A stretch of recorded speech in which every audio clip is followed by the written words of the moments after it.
Hi, my name is Tony Armour, And I'm Andrew Vella. and this is the Dallas Film and Creative Industries Podcast, and this is episode number 3. What a ways we've come already. I know. Can you believe it?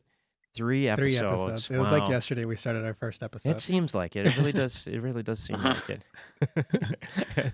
So today on the show, our guest is Steve Demmler.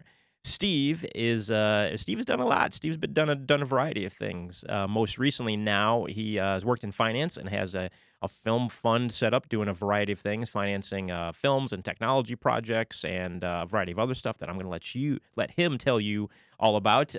Going back to being an award-winning writer. He's also a director. Also worked on Saturday Night Live. So Wow. I think that's a fun story. So we'll let Steve tell Yeah. us a little bit about who he is, and we'll kind of just dive in from there. Steve, welcome to the show.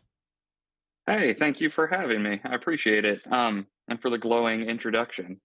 Um, yeah, so I mean, I don't know if you guys have covered this on a past podcast. I met Tony when he was in his last role, right? He was the film commissioner in St. Pete in Florida, which is not here, but is where I am. And got on pretty well, and we've done a bunch of stuff together. But he's right. My background is I started at Saturday Night Live on the crew, primarily in the like production design, art department, props, that kind of thing. I think if you add it all up, it's about 125 episodes or something like this. Wow. That's a lot of episodes. Dang. Yeah, well, I started while I was still in high school catching cue cards, just having them thrown in my face by this guy Wally who works there. And then moved on to my father was a stagehand there since the first episode, so moved on to his crew, and then bounced into some other roles around there. And then, as one does from the props department at Saturday Night Live, I went into finance and worked in hedge funds and investment banks. It's a very standardized jump from one to the other. But There's a wound up- clear career path there that I can see, catching cue cards in the face from Wally to managing hedge funds. Yeah, it's the same thing. It's catching PowerPoints in the face from clients, or red-lined contracts being thrown in your face. But so it did that in a variety of things, from helping buy a power plant, to real estate, to hotels, all of this kind of thing. Had a brief stopover in Las Vegas, working on the corporate strategy team for MGM Resorts, doing some entertainment stuff there, among other things. And then wound up deciding, I think it's time to put this stuff together. And a little bit of my writing had won some stuff. I won Raindance Film Festival screenwriting thing out in London, a couple other things, We Screenplay, and got with some producers and got with Tony and pulled together a small fund at the time and started cash flowing incentives and minimum guarantees and grants and things like this. And it went well. So I managed to go back to this investor base who I've worked with on a variety of things, and now I've raised a little over $50 million to deploy in film equity, film debt, and we call it production equipment like LED volumes for virtual production. And that's where I'm at now. Well, let's not say your email address over the air, because the fact that you just said $50 million film fund on a podcast, I did on purpose. People will be hunting you down. Every I did on purpose. independent filmmaker that hears this is going to be like, Again. "What's that guy's name again?" All Again, right, Steve Yep. that Demmler. guy Steve. Yep. All right, I know where I'm going. My address is. No, I'm gonna do that. It's not under your bed. Like all the cash is sitting in the bed. Yeah. No, it's in the bed. It Yeah. have a real Sewn into Scrooge the McDuck mattress. Sewn thing. into the Yeah, mattress. cash is in the mattress. Coins are just around to swim in. Gotcha. That's the perfect plan. So you're right. That is a very eclectic path to get to where you're at. Well, let's backtrack a little bit, because I think people will find it super interesting. 125 episodes of Saturday Night Live, and I think one of the things that you said it real fast, and people may have missed it, was your dad literally started on episode 1 of Saturday Night Live. Yeah. Yep. Him and his brothers, two of them, originally from the beginning. They were. My grandfather was a stagehand at Radio City Music Hall right across the street, and then Wow. NBC. He was a fun family stories. He ran the hydraulic stage at the music hall because he had been in the Navy, and he was the only one with the top secret clearance, or whatever level clearance, right? Maybe it's not top secret. He was the only one with clearance to see the hydraulics, which were the same as aircraft carriers at the time. So he brought up his kids and kind of in the way, and by the time they were like 19, right? They were stagehands, and my dad at 70 after season 47 of SNL retired finally. That's Um, amazing. Wow. That's yeah, it amazing. was Crazy. a pretty incredible run. Really, really impressive. Yeah. No, I remember seeing when you had posted some pictures and stuff of that on social media. 47 years on Yeah, Saturday man. Night Live. Wow. And talk about Wow. some stories that he must have Yeah. after that long. Yeah, yeah. I will decline the more Yeah, of course, of salacious course. ones. We do. I don't know if it's apocryphal or not. I tell it like it's true, but I guess I wasn't there. But I'm told that before the first episode, uh, well, before, let's say, everybody was more sober, um, my uncle hit on some guy's girlfriend, and that guy punched him in the face. So my uncle had to show up to, SNL day one with a black eye. Turns out that person was Chevy Chase, and it just cracked him in the face. So he spent the day like avoiding eye contact with the main star of the show, because he'd hit him. So a lot of stuff That like sounds that. like Yeah, in that early night. I don't think it's any secret in the early 80s what was happening on Saturday Night Live as far as the drugs and the alcohol. I mean, Jim Belushi and Chevy yeah, Chase and all those guys. I mean, yeah, I don't think those are any secrets we're trying to avoid here. yeah. Yeah, from the 70s, I figure like mid 70s through, it's got to be the early 90s. There was a different place. It's a different time. Uh, but Yeah, for sure. but they all came through it, right? Like the people who got in early stayed, and made Yeah. a made a full career out of it. Well, and so 125 episodes. So that's a lot of episodes, Mm. and I guess that's really a great introduction into the industry, right? So it's television, it's live television, it's fast moving, but at the same time, it's super creative. Hmm. It's writing, it's directing, it's acting, it's, putting these skits together, it's And props. producing, Yeah. it's props, it's making a film, making a TV show, like all rolled into one every single week Mhm. Yeah, basically. Can you just talk a little bit about, what you learned from that experience from 125 Yeah. episodes? Because you're there working in different departments, sure, but you're sort sure, of sure. you're witnessing and you're learning everything all at once. Yeah, the biggest thing, and I mean, it applies to so many different fields, right? Is like, don't let perfect be the enemy of good enough, right? And that's true because those guys are rewriting the show from Tuesday when they start through air. Like the sketches that are on later or update jokes are being rewritten, but they're doing it based on feedback, and then eventually they just go because it's time to go, right? And a lot of the stuff with the set is like the way I watched them build sets was like, okay, this doesn't look exactly like the Oval Office, but they're going to get the point because we got a flag here, we got a flag here, and a big old desk phone that looks like the desk phone that was on TV last night. We're not going to sweat the small details, right? So it was kind of learning about like finding that optimal point between like the ideal and just trash, right? And meeting in the middle and saying like this will get the job done, so this is what we're going to do. And not over focusing on the pieces of production that aren't really driving the value, right? Because SNL knows what its value is. It's the punchline to each sketch, right? It's the punchline. So if it's not serving the punchline, let it go, or don't sweat it at least. So I mean that was a big thing. And then the other thing was that 30 seconds is a long time because you're working and you hear this countdown start, like 30 seconds back from commercial. And when I first started, like my heart rate would just spike and I'd freak out, like start looking around like an insane person, like where am I supposed to be? Am I in the wrong spot? But over time you learn like, oh man, like you stay calm, you think through it, and you have enough time to do your job. Except on the few occasions where we didn't. You know what I mean? And we all had to hold a wall up so it doesn't fall over because we didn't clamp it right or something like that. But yeah, I don't know. And then the other thing was controlled chaos. Like that team is really good about like everybody is a pro at what they do, and they're running around bumping into each other saying things, and then they're going off and doing their own thing, and like the product just kind of congeals and like bubbles up and somehow appears on top of what looks like just insane energy, insane kinetic energy the whole week. Mhm. That's awesome. Yeah, I imagine that's like what an experience, doing that for so Mhm. many episodes. So really, you think about 125 episodes, it sounds like a lot, and then you realize, oh, that's like just a little over 2 years. Because, Yeah, Oh yeah. if you, it feels like it. Yeah. Yeah. yeah, or just, Well, just, they do about 20, 22 a year yeah, typically. And from high school through undergrad and some grad school, I was doing most of them. So that's where I knocked out most of it. And then post grad school, I would still fly up like a Friday night and just show up Saturday morning and get to work on the props crew, and knock out an episode. And in those cases, I did very little except like dress the set when I needed to dress it. Hand somebody, I don't know, like an ice cream cone. When I Mhm. needed to hand it to them on set or whatever it was. Throw something at Will Forte. Something like this. But and I did that for a couple of reasons. One, it's fun to work the show. Obviously, it's a fun show. And two, I don't really have any other way to see my family because they all work there if I didn't go and work the show.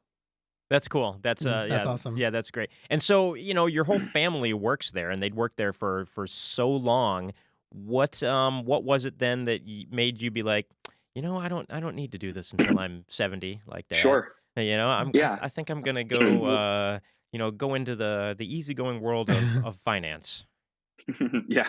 The low stakes world of Mhm. finance.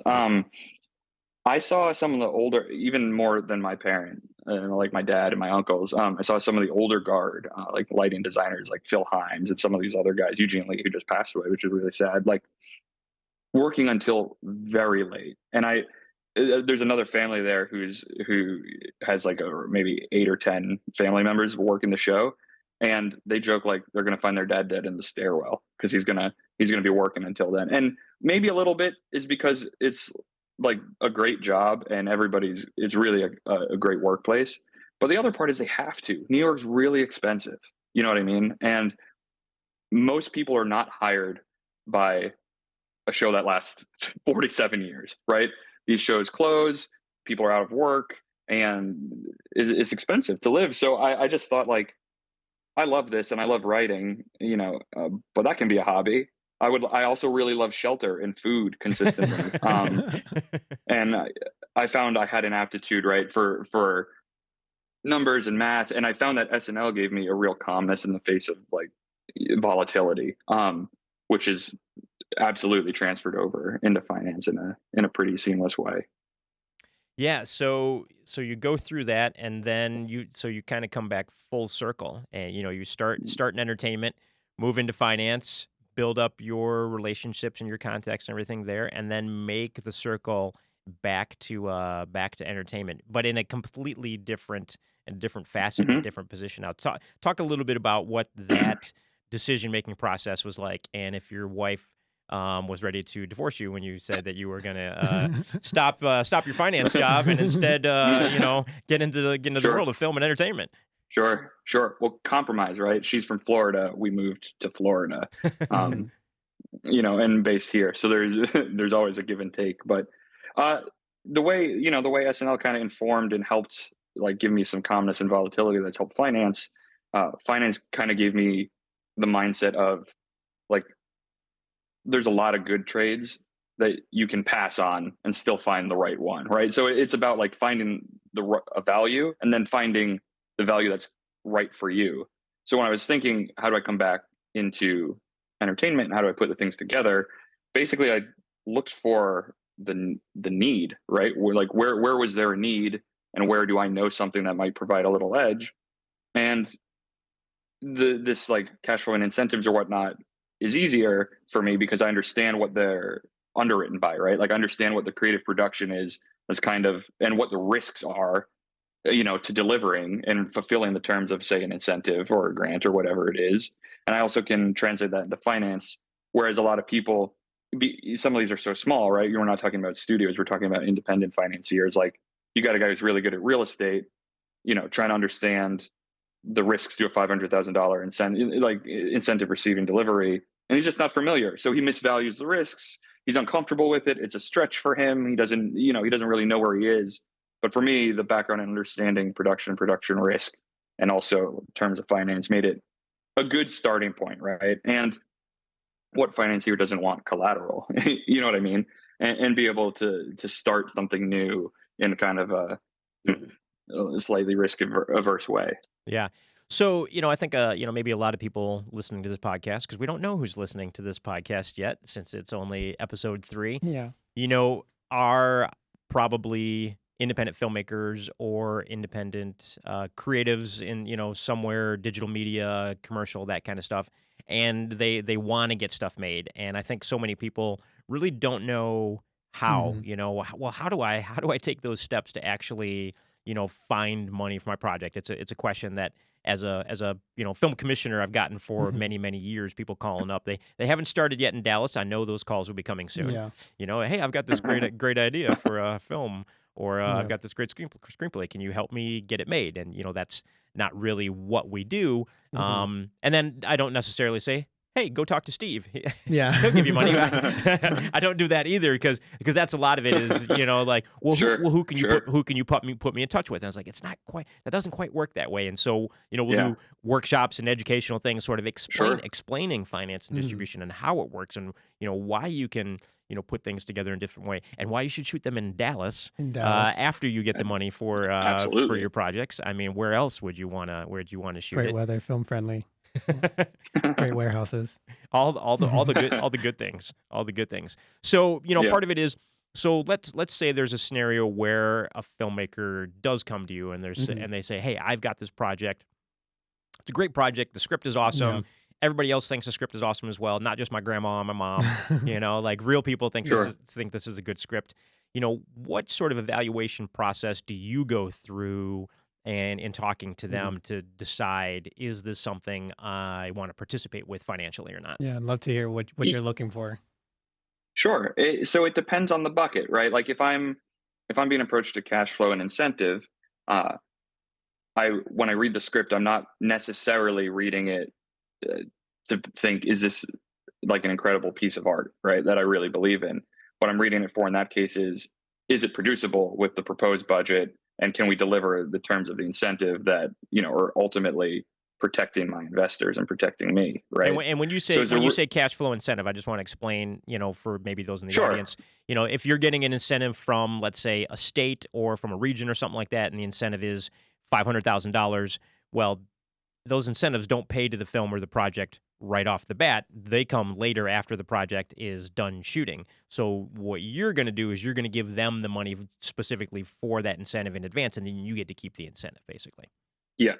Yeah, you decide on a rate, like 10% of 500 grand is 50 grand, right? So I'll give them 450 today to shoot it so they can actually shoot it.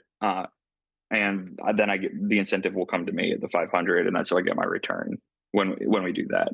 But so if that's what I'm being asked for, I'm reading pragmatically, right? Like, is this achievable at the budget scoped out? It's all about production risk there.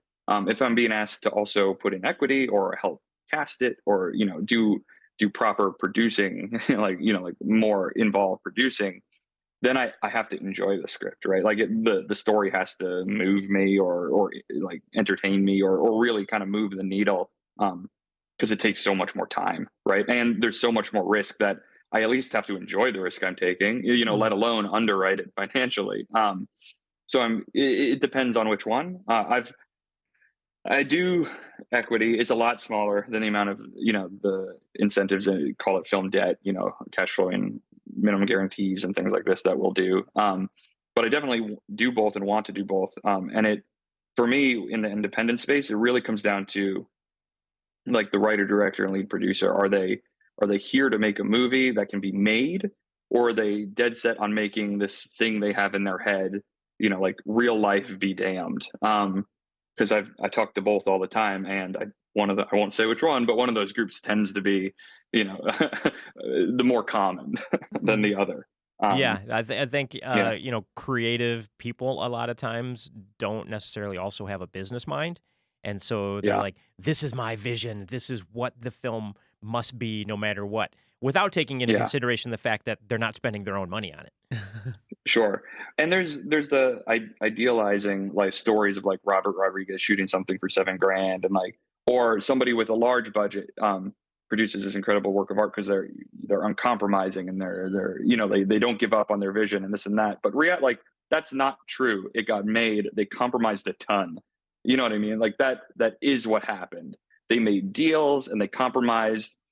Maybe they held fast to like 5 or 6 things. They cast who they want to cast, but to do so, they had to give up A, B, C, and D, right? And so there's kind of a naivety around it, that part of the process. I think that doesn't help emerging filmmakers sometimes. Yeah, it's interesting, sort of the storylines that the media tells, or Yeah, the what's put out there is like they didn't bend on their vision, and they got right, exactly the film Yeah. they wanted, and it won an Oscar. And like, well, right. You're like, Yeah. they did. They definitely made deals, all of them. Yeah.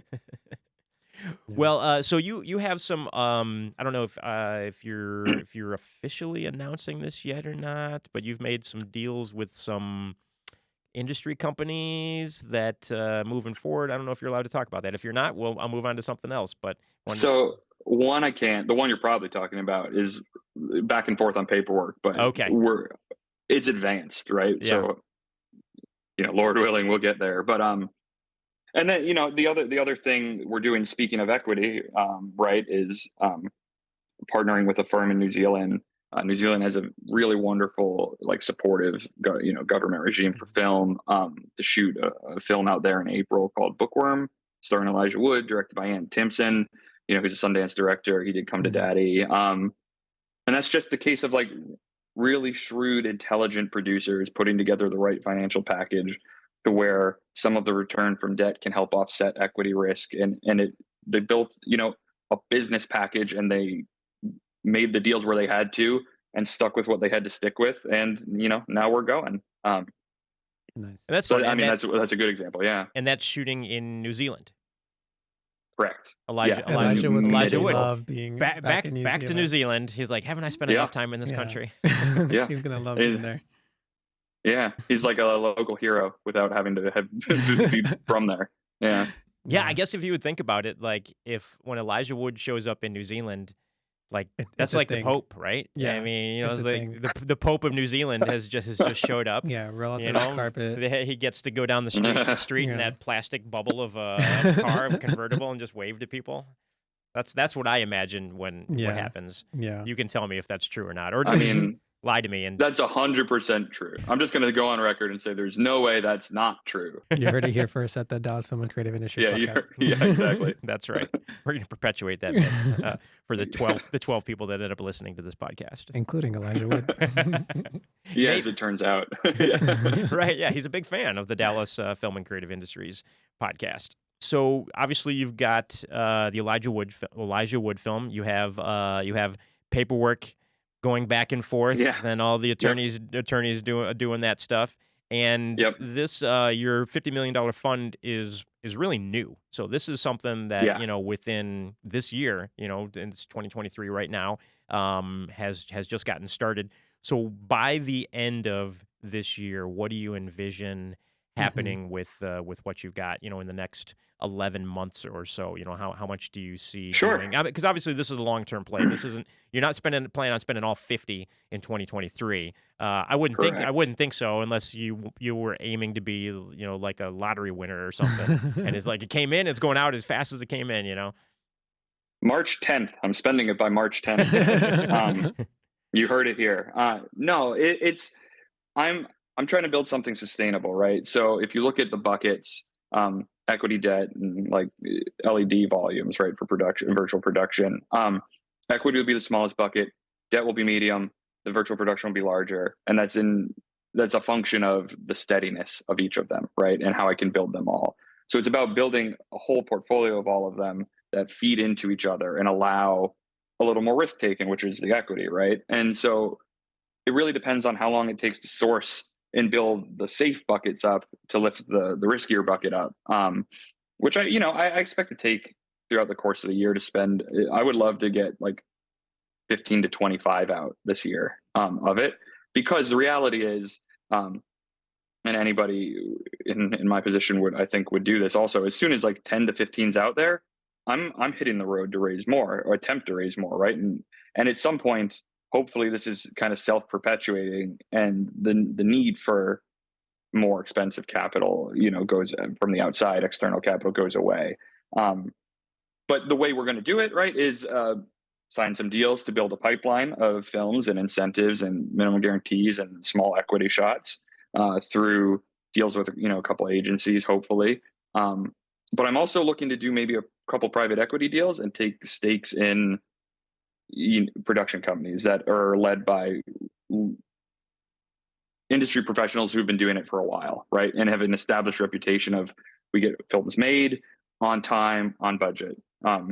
You know, and maybe take a 2 or 3 stakes there and let the professionals run that business and then support them however I can from my side while I build up the other buckets. Yeah. No, that's good. I mean, obviously you can tell that you are the business guy. And Mhm. I think it's important, again, this is important for any, new filmmaker, even if you're not a new filmmaker and you're just a filmmaker trying to get your stuff made you have to understand the business side of the industry to get, things made. There's that old saying that everybody says over and over again, it's called show business, not show entertainment or show, whatever you want to Mhm. throw in there. It is definitely a business first and foremost.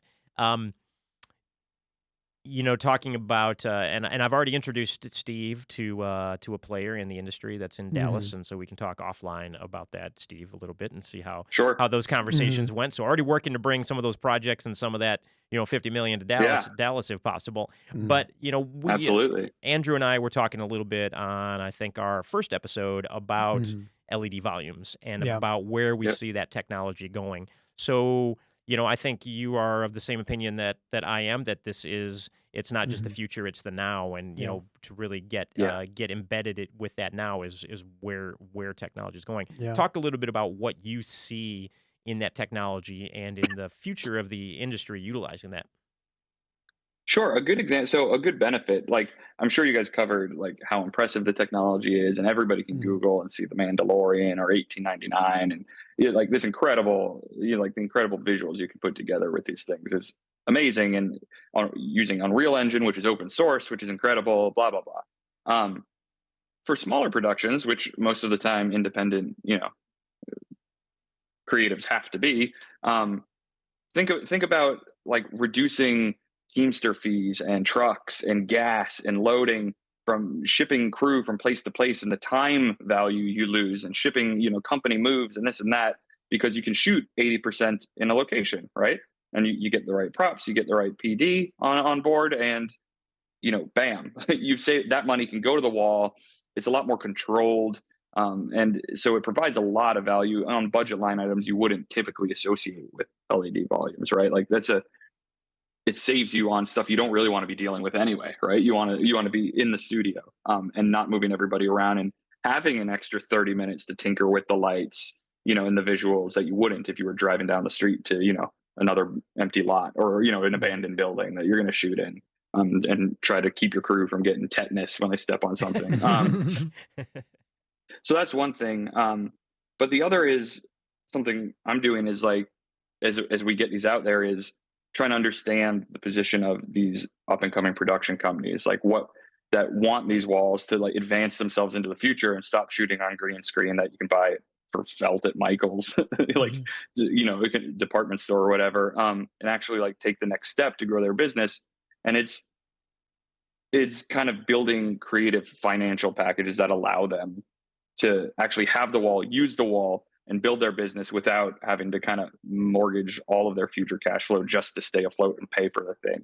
Um, it's still early days, so this stuff's expensive, right? And that's why you only hear about big studios using it. But there's a path, like that's what I've spent so much time on, right? Is there's a path to achieving that, like getting the exact same quality wall at a reasonable price if you have the right partner, right?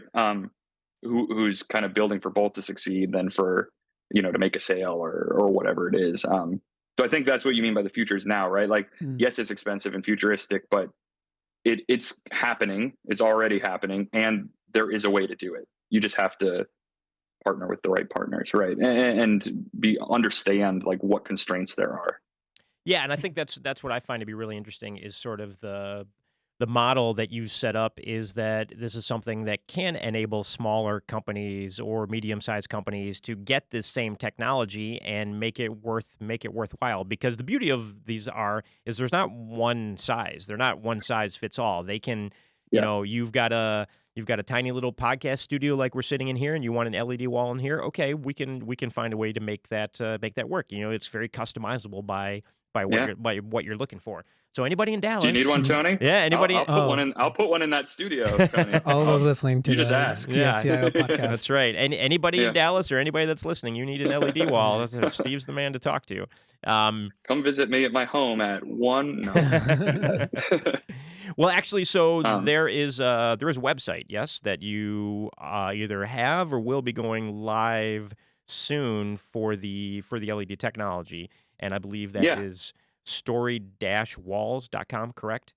I don't think it's up. that's I don't correct. I don't think It'll it's be up next Wednesday. It'll be up. well, and I So guess give me a.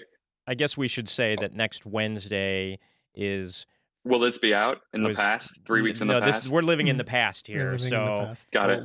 Got it. we want these episodes to be evergreen. So we're gonna Oh, try got it. we're gonna Okay. try and stay away from news and dates, basically. The But 15th. by the 15th of February, 2023, Mm. story-walls.com will be live to be able to take a look at for talking with Steve and seeing if you want an LED wall wherever you're at, as far as I Yeah. know, correct? Yeah. DFW Yeah. locals. And I mean that's what you can do with it's incredible, right? And I don't want to shill too much, but it's amazing. It is just Mhm. kind of incredible, the leap. And now that it's being democratized and becoming available is just amazing. Especially for me, right? Because I've said this to you before, Tony, is like my vision for this is 90% of the time I'm doing my business thing, right? And leaning into that and growing it. And then 10% of the time I'm writing. And like I grew up writing and wanted to pursue that. Had published some stuff some places, right? And won a few screenwriting fellowships. So like I'm not removed from the creative side. Like I want the business success to feed that. So I feel like through learning about the walls, I'm learning about like how to write or craft a production that can actually be shot in a contained, like smart way for the right amount of money, and in terms of the business side of things, but not without, not giving up on looking at it as ultimately as like a creative tool. Yeah, and it's interesting, and I think I think a lot of the conversations that we're going to have over the years on this podcast. Notice how I said years. Wow. Yeah. This So- episode 3 to commitment. years. I know, Let's do right? it. This is Yeah. going. Like, I asked Andrew when we first got started Oh, that's true. what his goal was, and he said 1,000 episodes. 1,000 episodes. So that's a All right. that's a lofty goal. We'll knock that out in a couple of years. 1,000 Yeah. 1,000 episodes. I might be retired by the time we get to a 1,000 episodes. But I kind of, the analogy is, somebody can be a great doctor and not know how to run a business, and so they have a terrible practice. You hear about that a lot, where a doctor doesn't know how to run a business, and that's what a doctor's office is a business, even though they might be a great doctor. And so it's kind of the same thing in the film industry. You need to be creative and know how to make great creative content, but you better know the business side of it at the same time. Yeah. And then the other part is, and this goes for everybody, for me, for everybody else, is you got to know what you don't know and then partner or hire or team up with the people who do. You know what I mean? Like I don't line produce because I'd be bad at it. And there are people who have devoted their careers to it and are good at it. So why, you know what I mean? Why would I pretend I could DP a feature when I can't? You know what I mean? And if I start today, maybe I'm okay in 5 years, but that kid who's been playing with his camera since he was 8 is for sure better. And that's who I should work with. So I think the doctor thing, right? Like, yes, you're incredibly smart. You're a doctor. You might have some aptitude for picking out good projects and this and that, but you should probably get the right team around you that can fill in the gaps and accept that you will have gaps, because you do. Yeah, I think that's important. None of us should be so arrogant to think that we could do it all ourselves. It's a collaborative industry, and everyone has to find a way to work together, basically. Steve, I do have a question for you. Going back to LED Sure. walls, since it's so new and exciting, what markets are you seeing do LED walls good right now, or great? Dallas. Are there any besides Dallas? No, Dallas. yeah, Dallas, so- of course. Maybe this is a Yeah. backfire question, but I'm just curious. No, it's a fair question. it's broad. I mean, the interest is Mhm. broad. It doesn't mean they're flying off the shelves to in every state, right? Like Mhm. it's sort of as you would expect. Although the interest is wherever there is production companies that think they might be able to take that step, there's interest.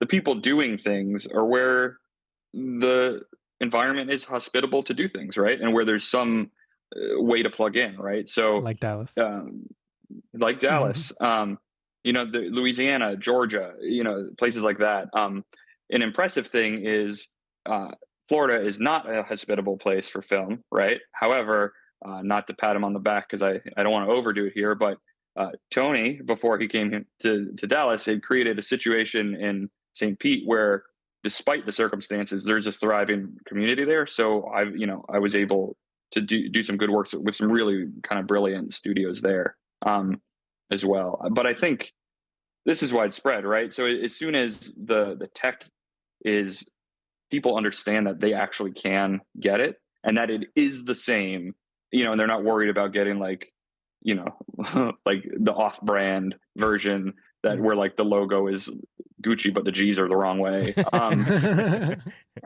I think we'll start to see them move a little more, kind Mhm. of across the board. But because it applies to, like Tony said, these things are modular. You can get the size you need, the shape you need.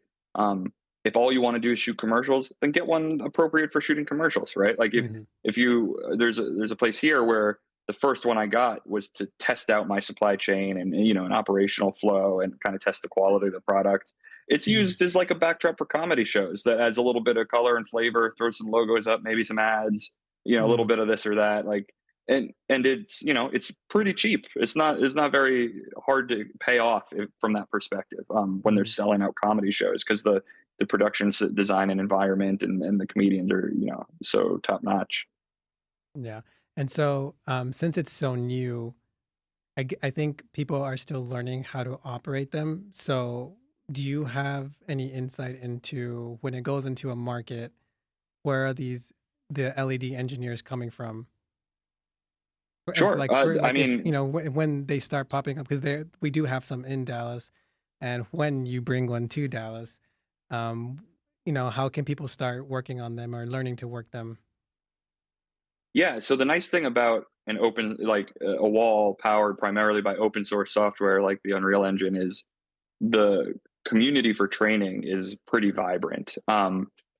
So it's up to you. It depends on the person, because I don't want to say you do not have to go to school to learn how to do this, right? It Mhm. depends on you. Like some people thrive in a school structure, some people don't, but there's infinite resources on how to code and build within the Unreal Engine all over the internet. I mean, all over the place. Really high quality stuff. From YouTube on down to some of the other, like Udemy and some of the like kind of the educational websites.